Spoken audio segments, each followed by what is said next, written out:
Hello, Jay. Hi there, can you hear me? I've got you, yeah, loud and clear. How are you? Jolly. Fine, fine. Um, Good. what do you want to do? Okay. Yeah, should we just give it a go? Let's see how the PowerPoint works, if that's okay with you. What I'll have to Can you hear me? What I'll have to do is to make you host. Bear with me just a sec. I've got some feedback here. Bear with me just a second. Good. Okay, there we go. Let me just make you co-host, and then you should be able to share. There you go. You'll have to forgive me. I'm out at our holiday home in actually in Borth at the moment, just west of you. Oh, right. Yeah, I'm just I'm recovering from emergency surgery over the last couple of weeks. I had a burst appendix, so I'm out here for a bit of rest and recuperation. Oh, well, could be worse. Absolutely. And the weather's glorious. Well, for the time being. Yeah.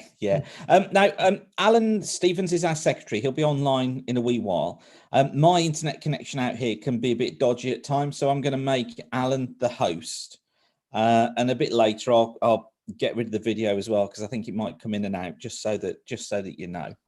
I've made you co-host, so you should now be able to share your screen with the PowerPoint on there if you'd like to give it a go. Let's have a look. See.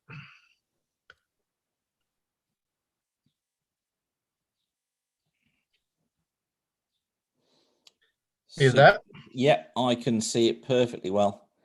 Excellent. Good. Yep. Excellent. That's always a good start, isn't it? Well, it helps. Now, Jay, how can I introduce you? Anything that I can say that's not going to steal your thunder? Not really. Okay. Just make it as brief as possible, because there's nothing worse than the "I love me" bit at the beginning, is there? Absolutely. Absolutely. You've done this before, then. So once or twice. So if I introduce you as Jay Tate from Space Guard UK. No, Space Guard Centre. Sorry, Space Guard Centre. Yeah. Okay. And you're based in Knighton, aren't you? Yeah. Okay, super. And I know are you going to talk about the fact that you don't get any funding, etc.? You're going to talk about that, are you? Could do. Yeah. Okay. I think just important to set the scene really on who you are, because I guess everybody just assumes that you get funded from the UK government. Oh heavens, no. Yeah, I can throw that in towards the end. Yeah. I think it'll be quite nice, really, just to set the scene on who you are. How long have you been running Space Guard for? Well, we've been up at the centre for 20 years, short a week or two. Yeah. I suppose Space Guard UK started in '96 with the initial papers and proposals. Okay. Super. Just so that I can introduce you properly. Fantastic. Yeah, no worries. Excellent. Well, it looks like we're all systems go, doesn't it, by the looks of things? Well, yeah, we've got 3/4 of an hour. I might bugger off for a few minutes. I've got one or two things to do. Go on. But we've only just finished work. Absolutely. So, has anybody asked you about payment, Jay?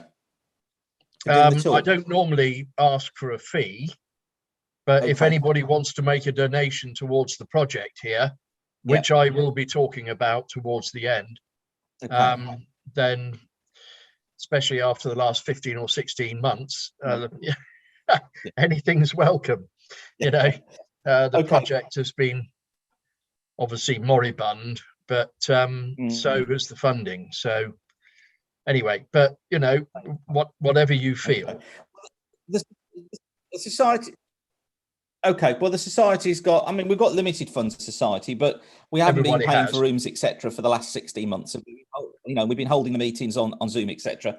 So absolutely, we'll make a donation on behalf of the society, and obviously, please again feel free to put a plea out for individuals to make donations as well. Oh, I'll do that. Don't you worry. I spend all day, every day doing that right now. It'd be great to get up and see you one day, actually, up there. Well, right now we have opened again, but we can only take one household at a time. Yeah.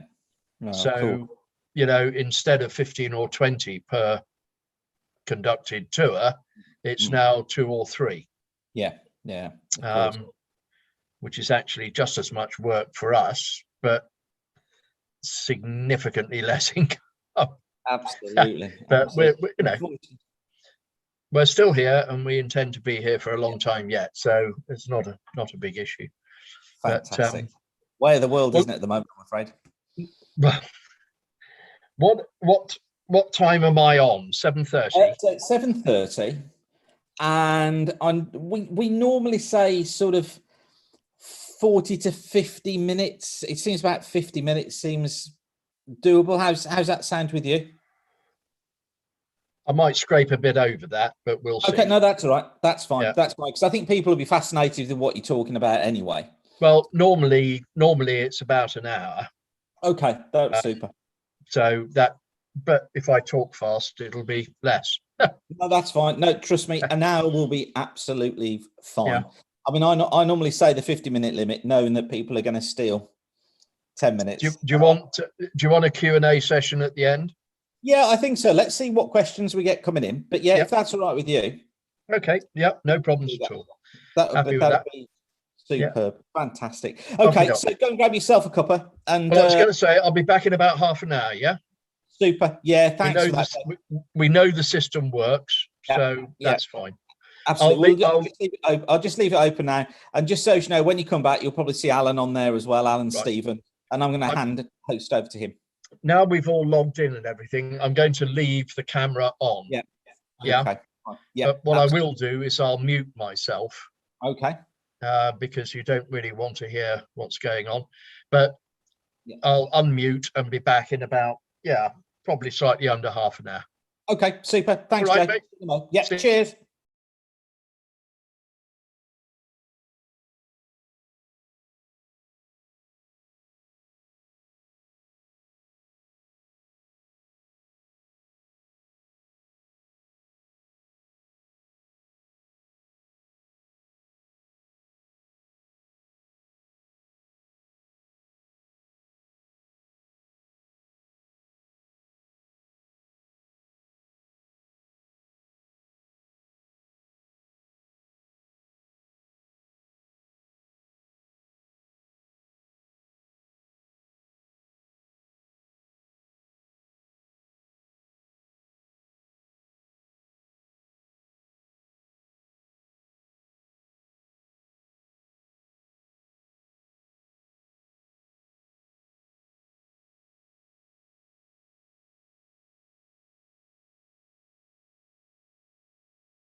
Hi, Alan.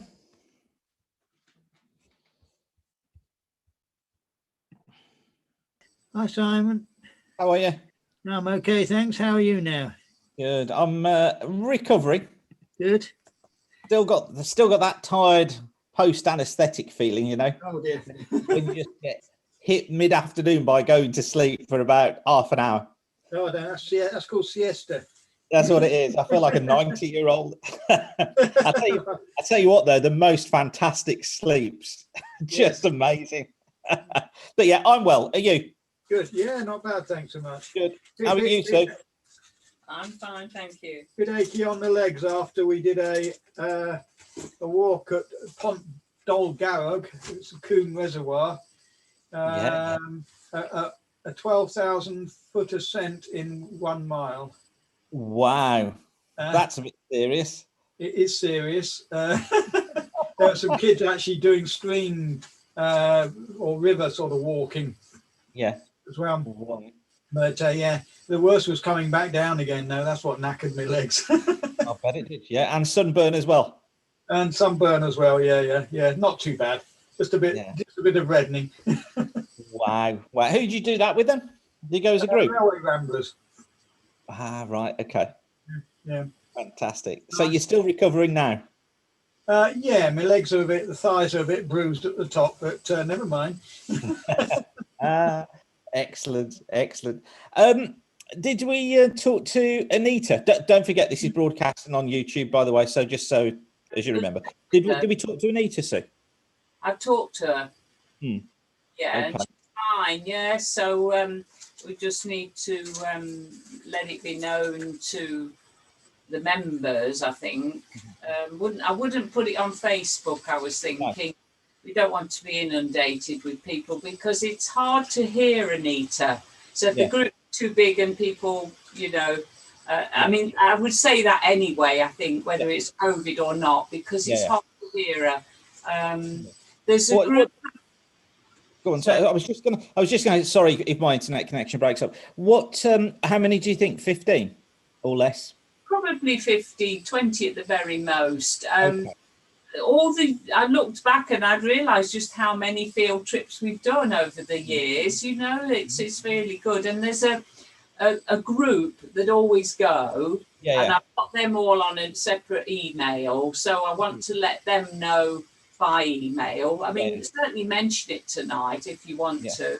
Well, I'll tell you what, Sue. I won't mention it tonight. Let's email that group first. Yes, I think if that's all right with you. Because I'm sure quite a few of them have been watching the YouTubes. Yeah. There's Nick Allen and Val and the Broads, Gloria and Honeyford. No, not Gloria Honeyford. Gloria. The Hunters. Gloria, I've forgotten his name. There's an age. And a few others. And they came 2 years ago. We went to the Severn Valley, and so it's a nice group sort of thing. And they will be interested. I think it's only fair if they've been before. Yeah. Then I think it's only fair to offer it to them. A lot of time. Yeah. If that's all right, and then we'll see. I'll ask them to reply. And if a lot can't make it or not keen, then we could open it up to all the members, I think. Did you arrange with Anita where she'd start from, where she wanted to meet? The Civic Centre car park. Yeah, okay. And you got the date and the time, so you can put all that in the email, can't you? Yeah, 7 o'clock, I think, just to make it a bit earlier, because we're in August, aren't we? It gets darker earlier. Absolutely. Can you will you CC me in on that email so that I've got... Of course, yes, I've got a copy of it. CC you for it, yes. Okay, so, brilliant, thank you. And of course, the other council members like it, Philippa, Linda, Don, Graham and ourselves. So, I think we'll have plenty. I think so. And it's something nice just to get together again, isn't it? Well, it'll give us a bit of an idea of some of the membership, the more able-bodied ones, the ones that can do a walk, how they feel before we sort of approach the ones maybe that are not so able embodied anymore, sadly, but have been members a long time. Yeah, absolutely. What was the feeling about September, getting back together in September at the council meeting? Nothing's been heard by the library. I think they're going to. Apparently, my friend went in just with some books, and it was very much, oh yes, you just leave them there. We'll deal with them, and really? So they're even nervous still about just the book side, let alone opening up the room and all that. I suppose we'll have to see what they do next month, won't we? I mean, I was thinking about it, and I mean, I know that the mask wearing, they're saying, oh, it's up to individuals, and I'm not sure what the position is, but if we were going to limit the numbers in that room to 20 or 30, I think we're probably within our rights to say something like, please wear a mask, in the room when we're there, as it is of now, just because of the... and even ask for the COVID vaccination, because most of them will have had it. It just depends whether they've got smartphones or not, or they'll have to bring a printed copy, maybe. Yeah, or their card, because their cards, I mean, their cards have got it written on, haven't they? That's all we need, isn't it? But I think that although it's not a legal requirement now, I think we're probably within our rights as a society to ask for that, for the protection of everybody. That's right. I think it's a common courtesy, isn't it? Sainsbury's are going to maintain mask wearing. Yeah, apparently they're going to encourage people. And so we can use the term, we want to encourage you to wear a mask, and just word it, hopefully, so that people, because they won't need to take it off unless they are the speaker. Exactly. And if we well ventilate the room as well, then that's another precaution. If we can. We'll have to open both of those doors at the front and the windows. We can try and open, and perhaps that back door, try and open that as well. Yeah. We can only try our best, can't we? And perhaps deal with it as it is then. I mean, it just seems a month seems like a year, doesn't it, at the moment, with things changing so frequently. Maybe we may not be able to meet at all, but hopefully we can. It isn't boding well at the moment, is it? No. Even here in the village that's been well vaccinated, the numbers are going up. Aren't they? It could be young people who, I mean, I don't know if there's any problems at Womben High, but I gather a few schools in Wolverhampton the Royal have got problems, and your Daisy goes to the grammar. She's isolating at the moment. So half the school's out there now. Yeah. She's only done 3 weeks of the last. No. How's St. Peter's? St. Peter's, I think 1 year has gone. Right. But to be honest, from what we can gather, I think it's just rife. It's just going through. 1 in 10, isn't it? 1 in 10 school pupils got it. So I mean, they're going to have cases at Womben High as well, aren't they? I think we're back at the point now where you've almost got to assume that there are cases in every school, and they're each going to go down. And it's not going to be until tomorrow, when they break up, really, that any of that's going to stop. Are they breaking up earlier? Are they in Wolverhampton? Yeah, tomorrow is the girls' high. Right, because they've got another 3 days, haven't they, in Staffordshire? Have they? Yeah. Is it next week that they break up? And Dudley, I think. Yeah. Right. Yeah. But I wonder if they'll finish early. Yeah, it would make sense, wouldn't it, just to stop that spread? Oh, you never do anything at the end of term. I can remember we just used to play games and rounders and things, Exactly. It was an excuse for the teachers to have a glass of wine and kind of sit back and let you do what you liked, wasn't it? Swap and sign autograph books and things if you're leaving, and things. Absolutely. Oh, well. We have to be outside, really, don't they? Getting exercise. They just need to be outside and enjoying this lovely weather and getting some exercise, not sitting in a classroom worrying about their futures, because if they're not learnt it by now, they're going to forget it over the summer anyway. Exactly, and especially with the year that they've had. Yeah, I mean, it's tough, but during the war, children suffered, didn't they? They didn't get proper schooling. Alan's dad, I don't think he hardly went to secondary school during the war. He was out with his dad foraging and don't know what else, rabbiting and getting food for the family, I think. Yeah, he could hardly read. I mean, Yeah, they had to, or he's on the bomb sites looking for playing. He couldn't read. His mum taught him to read. Yeah. So We and have we got a speaker arranged for September? I don't think we have. no, but I did contact Phil Dainty, not to particularly ask him that, but just because we were thanking the NHS, I thought, I'll send a message on behalf of the members and just said, thank you for all you and Steph are doing and appreciate it. And anyway, and then I just said, I hope we will, hear another talk from you soon. And then he just said, yes, whatever, So I said, we're waiting for the library and we don't know where it be. So I'm sure you can approach him if you want him to do it. It'd be nice to have him in September, wouldn't it? I'll send him an email and see how he's fixed. Yeah, if you could have a topic in mind. Yeah, I know when I was in, I sent him an email and said, I'm up on surgical ward. If you're around, and he said, I am on call this weekend, so if I get a chance, I'll come up and see you. But he didn't. No, I'm sure. So that suggests to me that they're incredibly busy. Yeah. So I mean, really, what I'll say to me is, can you talk to us? If so, when?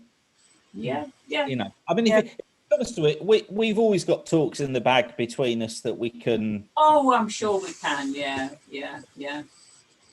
I think it's just going to be a case of play it by ear a little bit, isn't it? Yeah.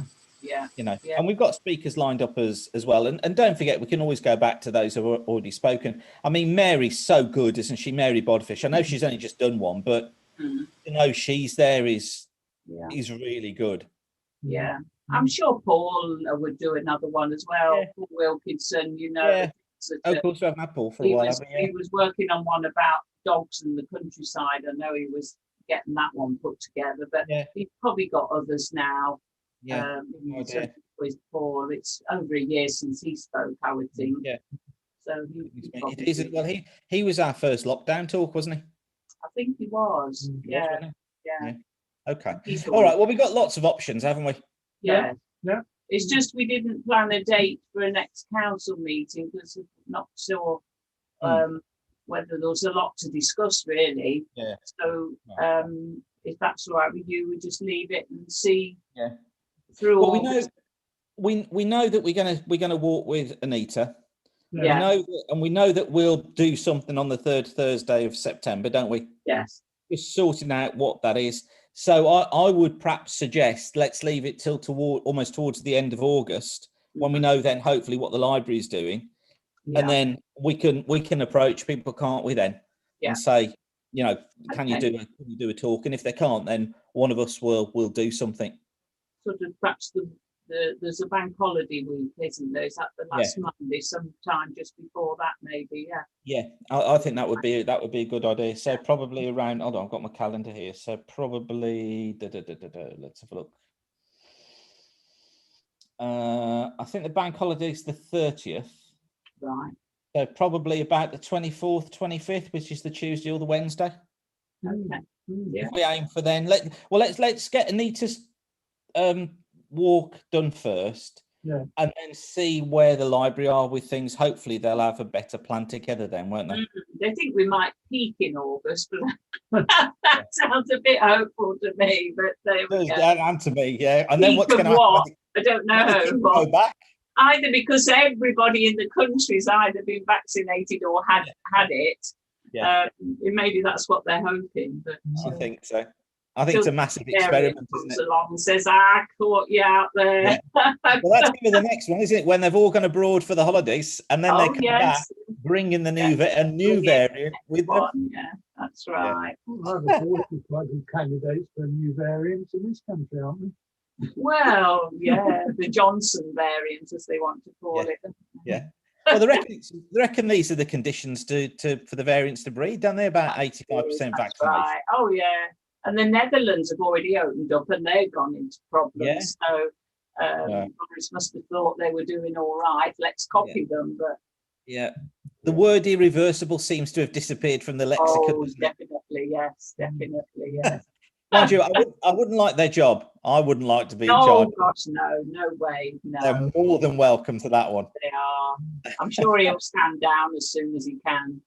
Yeah, I think so. I Just think go so. be a backbencher, I reckon. Yeah. Yeah. The pressure must be just immense, mustn't it? Oh, when you got a baby and a what, you know, mind Yeah. you, the baby's growing quickly. They had Yeah.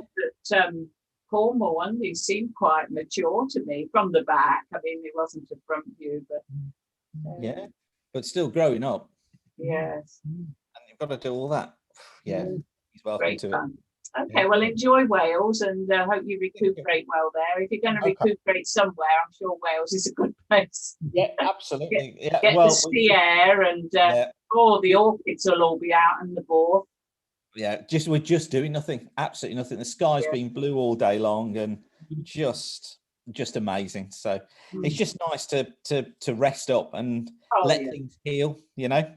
That's right. Yeah. Really, I was saying to Kate actually, today's the first day for a month that I feel well, you know, really well. You feel like, oh yeah, that, you know, your body must reach a point where it kind of flips into, oh yeah, that's it, we've done that now. And it's the first day. So I'm sure that's being where you are as well helps mentally, doesn't it? Yeah, absolutely. Listen, just in case, I've asked Jay about, in case my connection goes, it was just a couple of introductory notes. And what he says is just say it's Jay Tate from the Space Guard Centre at Knighton in Paris. Do you want me to put this on the chat window for you, actually? Can do. Hold on. Let me send this. I wonder if John would do the vote of thanks. He might do, hadn't he? Yeah. I would thought so. If he's not keen, as they're the astronomical people. Yeah. I've got quite a lot of information on my OneNote from about Jay. Okay. Oh, did you sort out the green bin at the bureau? And he just going on and on about the green bin. Yeah, that's ongoing. We got in touch with the council, and they sent us the form. So we filled in the form, and we sent back the form, and then got told that the form they'd sent us was the wrong form. Oh no! So Mick, who's the treasurer, has filled in the form again, sent the payment, and we're currently waiting for them to get back to us about when they're going to start collections. So the answer is yes, it's been sorted.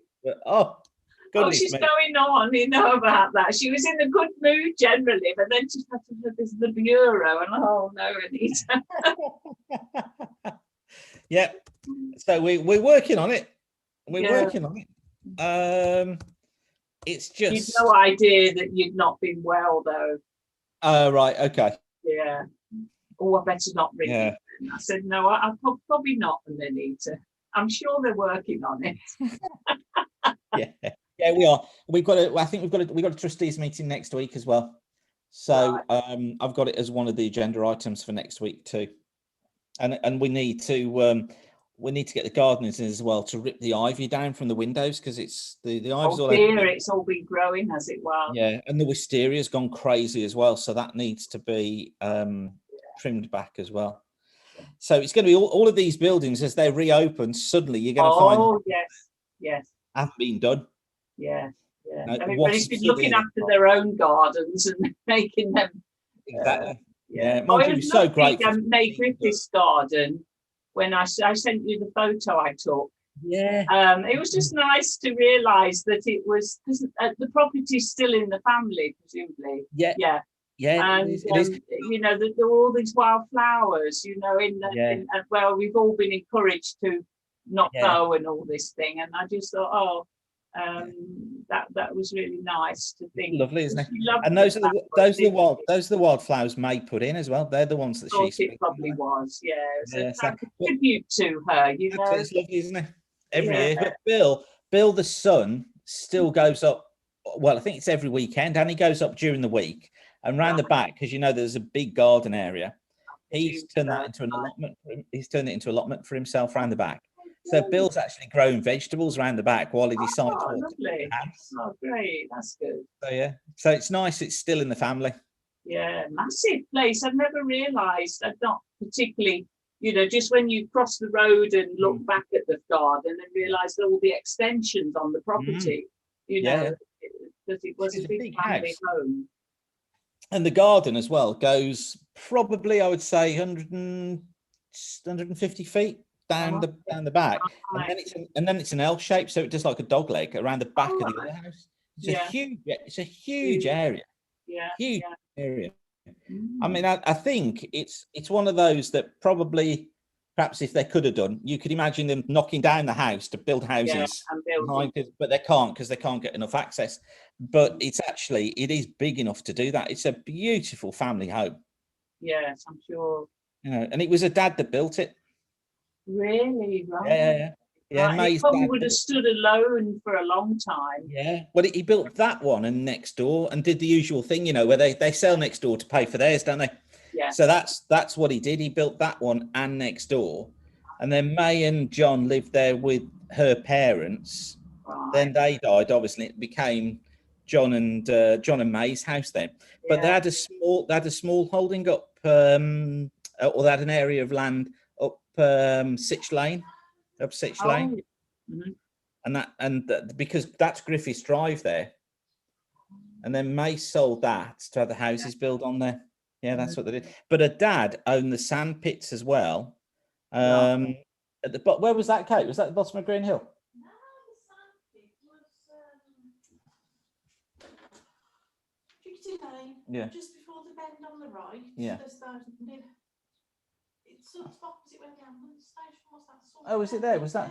Oh, it was at the back. So it was the playing fields. Like the playing fields. It was further along, but It was where the playing fields were. the canal. Apparently, a dad owned. Go down Jiggity Lane. Yeah. It's the ford. Left hand side there is Rose Cottage, which was where May was born. I thought that's where she lived, you know. No, Rose Cottage. Yeah. She was born in Rose Cottage. Born there, right. Yeah. And then what cottage? Holly Cottage. Sorry, I'll get it right eventually. Holly Cottage. And then behind there and down to the canal, May's dad owned the sand pits there, the sand quarry. That was the family business. But do you remember? I don't know whether you remember at WI. What was her name, Kate? Was it Ella? Ella Rock. Do you remember Ella Rock, Sue, from WI? No. Right. Ella Rock was 103, 104. And she was still going to WI and had all her faculties and everything. Yeah. Ella lived next door to May, and the night May was born, Ella was there with her mom as May's mom was giving birth to her, and they remained best friends ever since. But Ella lived in the house next door. But I wondered if you'd remember, it might have been just perhaps a little bit before you. But Ella was amazing. You would never have thought she was over 100. It was like she was 60, and she'd regularly go around to May's. And when she was with May, they talked together, but it was as if they were back being teenagers. So you'd hear them talking together, but suddenly these old ladies, were talking like they were teenagers. And it was amazing to sit there and listen to them talk, you know. But that was Ella. Yeah, it's amazing though, isn't it? I find the history of that sort of thing amazing. Anyway, right, I'm gonna grab a cuppa. So hopefully we should be okay. And my connection seems to be holding up okay. Yeah. So fingers crossed. I'm gonna grab a cuppa. I'll be back in a minute. Yes, Alan. Before you go, if you are going, the jet stream's doing a lot of undulations at the moment. What causes it to undulate like that? Is it undulating in 3D as well? I mean, on the map, so is it going up and down as well as north and south? Yeah, so best way, jet stream, tube of fast-moving winds generated by contrast between cold air at the poles, warm air at the equator. And if you imagine cold air is more dense than warm air, so when it comes up against areas of cold air, it tends to get blocked by it, and then it dips or it rises over the top. Right. So that's why it meanders and it gets stuck into certain patterns. So if you get an omega shape, what we call an omega shape block, it can't move very far west or east. Yeah, that's what they're saying is happening at the moment with our high pressure over us. It tends to get stuck and it moves north or south. Yeah. So that's what we've got at the moment. So it's we had that in May, didn't we, when we had all that rain? That's right. When we had the wet, when we had the wet weather, we were on the opposite side of the ridge, so we were in a trough then, which is like a U shape. Yeah. And that got stuck over us and gave us the rain. Yeah. But now we're in this kind of N shape, which is the ridge that gets stuck over us and gives us the fine weather. But interestingly, there's a U shape, this trough over Germany at the moment. Yeah, which is I saw on the news tremendous flooding. Yeah. And the reason for that is because the air is so warm, it can hold so much water as a vapor. Yeah. And it can cause that flooding. That's why they've had such huge rainfall totals there. I think 150 mil they had in 24 hours. So yeah, that's what's going on with the jet stream. When it's straight, that's when we get day after day after day of low pressure and rain and wind. But when it goes into one of these meanders, that's where you get stuck in the weather pattern. Right. And that's what happened. London had a lot of rain, didn't it? Yeah. That was just we had one of these meanders. It's actually that U-shaped trough that's gone into Germany now and given them all the rain. But there was one of these ridges was over the western parts of the States.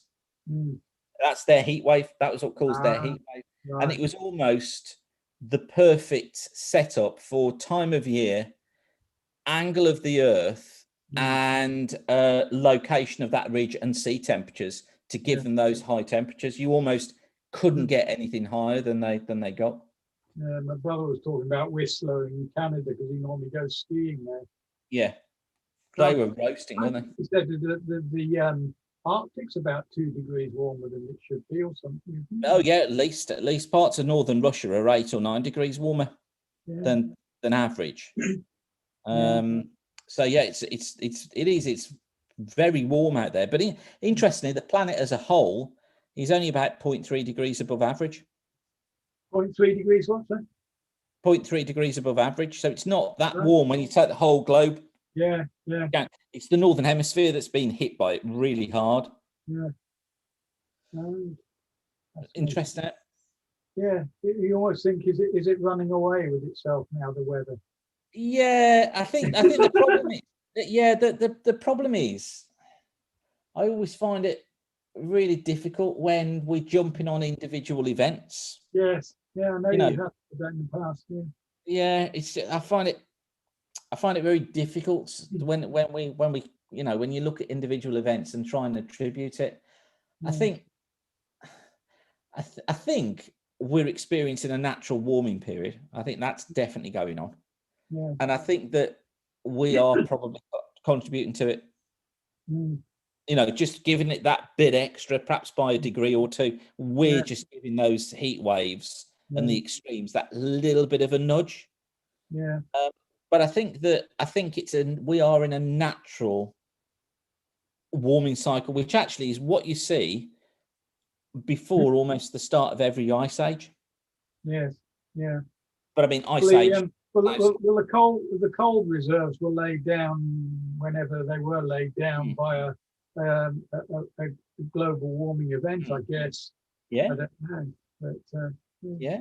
I was reading. There's a fantastic book called Origins by Lewis Dartnell that I'm reading at the moment, and it's just interesting to read people describing the climate sort of 2,000, 3,000 years ago.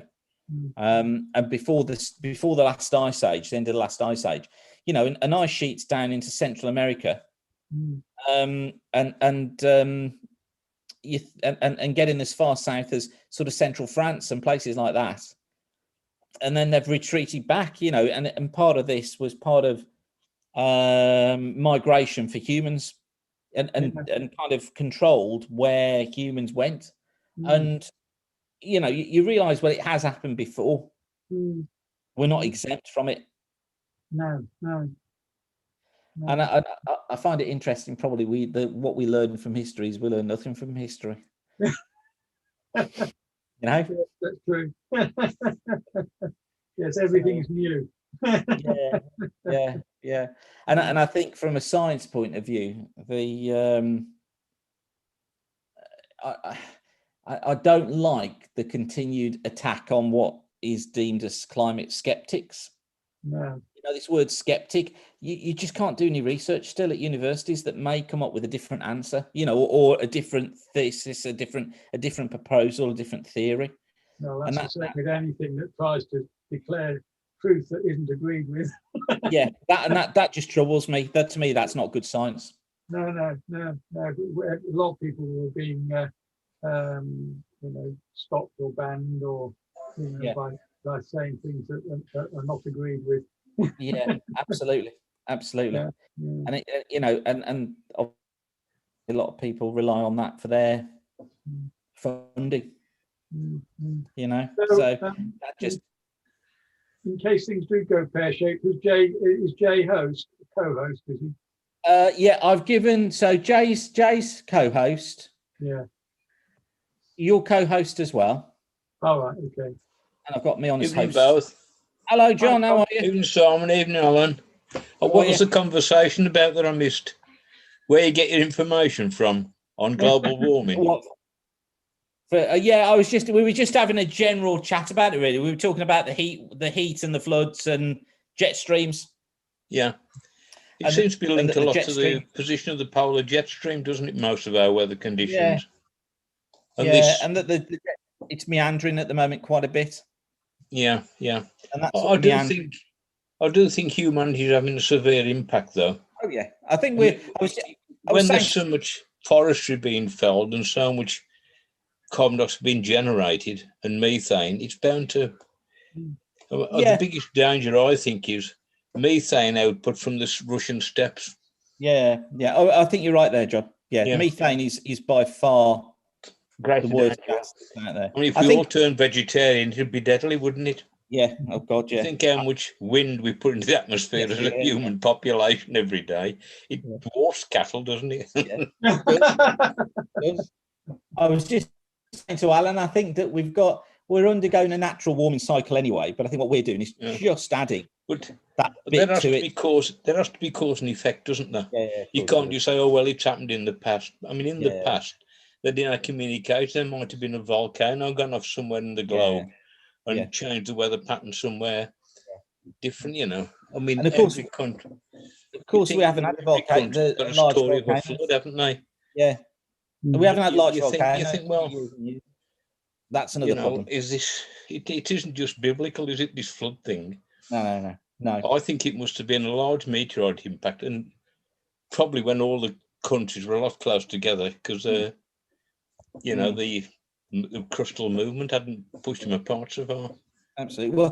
Well, the flood story goes all the way through so many different. It does, societies, doesn't it? It's there, isn't it? It's always there in the background. Before continental drift, there might have been a lot of land bridges when they were closer together.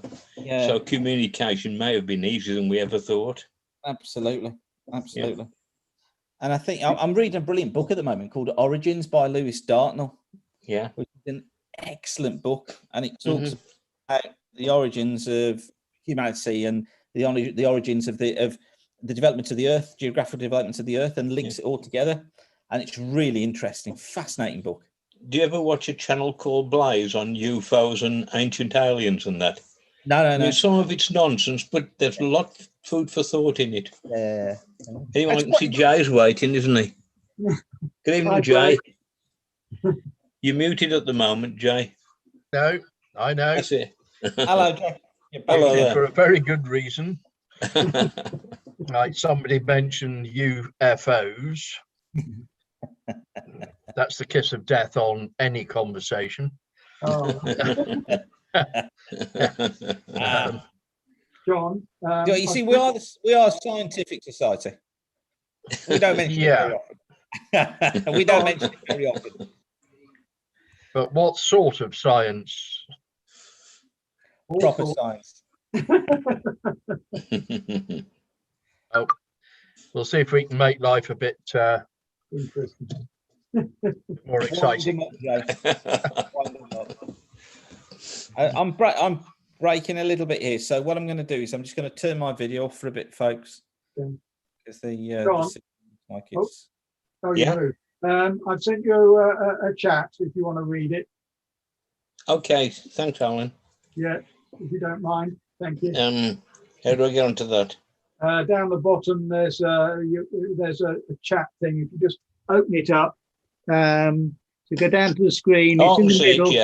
Chat. Just click it, and then you should see what I've written to you, and then you just close it by minimizing it. Okay, righto. Okay. Yeah, if you don't mind, thank you. Yeah. Hi, Jay. Jay, Alan, Jay. Hi. Hi, Jay. Hi. Yeah. Trying to wave, but this strange background thing. Yes. Makes your hand disappear, does it? All right. Way cool. I like that. If I go like that, it may make me disappear as well, which might not be a bad thing. There we go.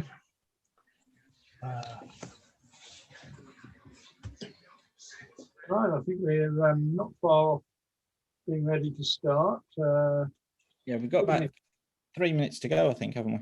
Yes. Okay, so we broadcast on YouTube as well, just to confirm that's there. I am breaking up a little bit here, so just so that you know.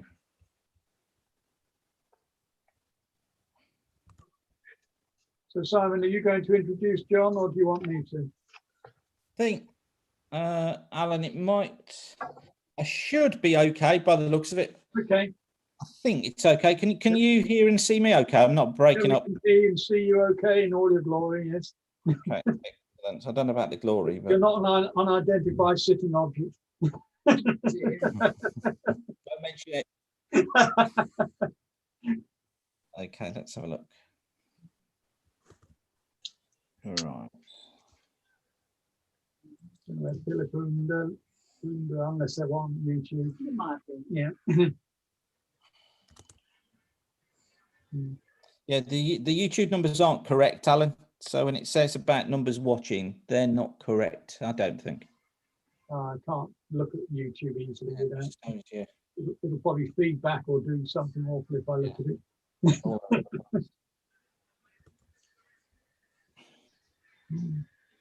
We'll just give it another few minutes, if that's okay, Jay. Yeah, no problem. Excellent, thank you.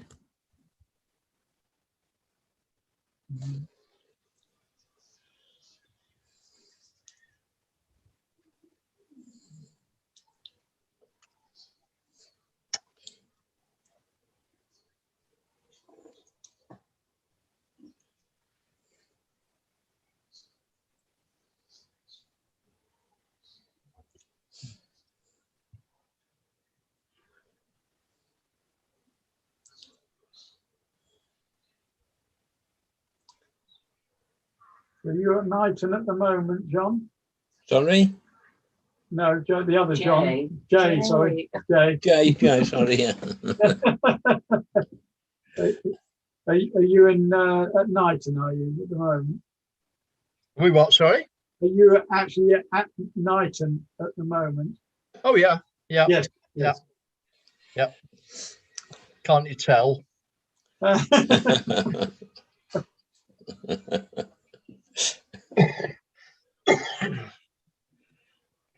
Well, that was a UFO behind you, Jay. No, not really. Nope. Don't even go there. Not really. We're having a big bust up with the UK Space Agency about that sort of thing at the moment. Really? Well, they pass on all of their inquiries about UFOs to us. Oh. And frankly, I'm sick of it. Really? So I've told them if I get any more, I'll start posting all the near Earth object stuff to them. And, we'll see what happens. Because I bet I get more than they do. Especially since they deny any responsibility for near Earth objects. There does seem to be some sort of resurgence in UFO stuff all of a sudden, doesn't there? And I don't know where it's come from. It seems to be during lockdown that this is all. It's all due to the United States Air Force report that's just been published. Yeah. Right. Okay. I did see it being published, but I didn't read it because I must admit it was kind of right. Yeah, but I don't think anybody read it. Come on, I mean, who would want to? But It was apparently very disappointing for those that reckoned that it was going to reveal everything, you know. Yeah, all of the secrets. Well, you know, I mean, all these weirdos who sit behind the wire at, what's it called? Area 51. Yeah. Yeah. Well, you know, frankly, I've been there. I've done the Yeah. Groom Air Force Base. I mean, it's hot. It's dusty. It's just a shit place. So why would you want to go there? You know, really. Probably the pension, Jay. Well, yeah. I mean, when I went there, it was with General Pete Warden, and I said, I want to see what's behind those great big blast doors in the mountain.